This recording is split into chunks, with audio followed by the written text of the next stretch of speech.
When most people think of snow and ice, they think of this big, blank, white nothingness.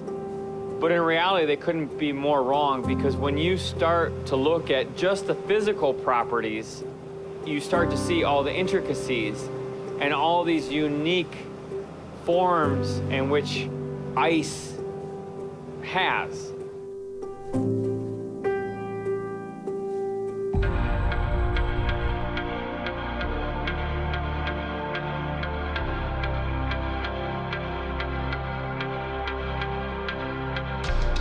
I think the easiest way to equate what being Antarctica is like being on Mars. Because when you're in Antarctica, there is absolutely nothing that supports human life. Everything about Antarctica is designed to kill a human being. It's the coldest place on our planet, it's the windiest place on our planet, it's the driest place on our planet. But as harsh as that place is, it's also very beautiful, and it makes you feel very small.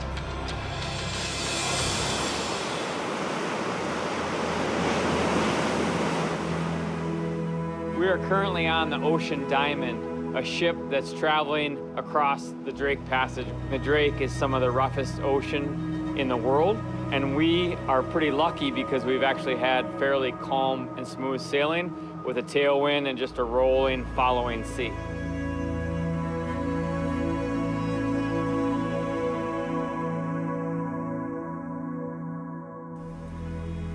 One of my greatest joys is to be able to share my love of cold places with other people.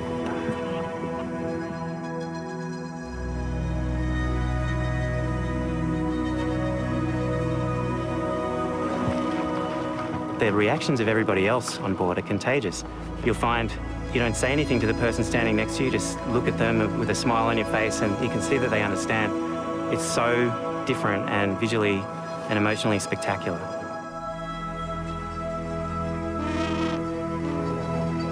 Most of my people, my friends know, I like to talk, but this is actually a place when I enjoy it most, I'm saying nothing. And the penguins, like, so cute, and you want to cuddle them all day long, but well, you're not allowed.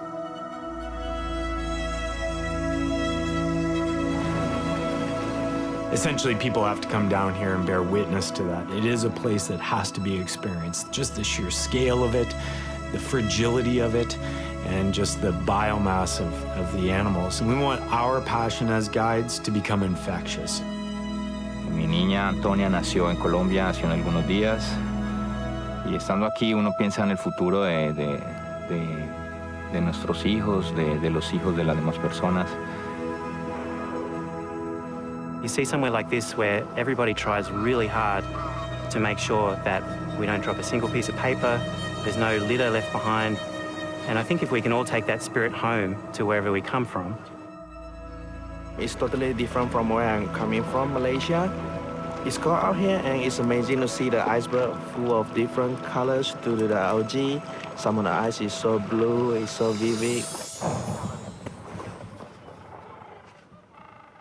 So the Antarctic is melting. We can see that the glaciers are flowing faster, the glaciers are thinning. The sea ice is important because algae growing under the sea ice, and krill is going to feed on that. Krill looks very similar to a prawn or a shrimp. It's distinguished, though, by the presence of externally visible gills. If you remove the krill in Antarctica, then the whole food chain collapses.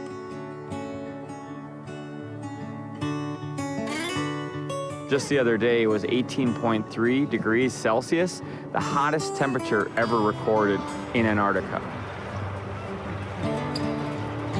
I thought when I came here, it's super freezing cold. And even now, not wearing any gloves, not wearing a hat, this is something which reminds me of changing my own habits to think about what I do every day. Do I need to use my car, or can I use public transport?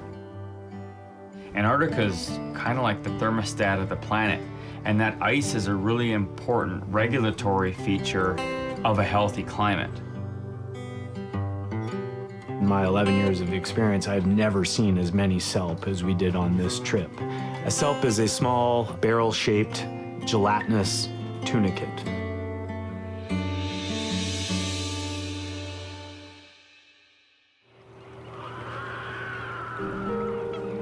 You have this thin line around the perimeter of Antarctica where these rich, kind of nutrient-filled waters circulate around Antarctica, and there's just this abundance of wildlife, and you see just these amazing varieties of seabirds and penguins and seals and sea lions, and they come to these waters to feed and to grow, and they have to migrate other places. They extend this huge biological effort just to get to this place to be able to eat and live for a while.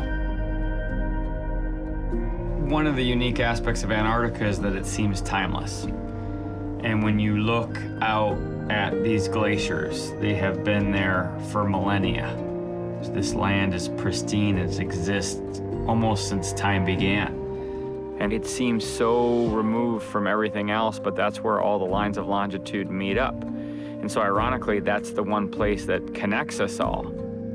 It's the only place on the entire planet that's not governed by any one country. And there can't be any military bases in Antarctica. The sole purpose of anybody permanently living here is for science or supporting science. And if you think about it, that model, that kind of global cooperation about this place is really a template for how the world could be and how we can all interact on our planet.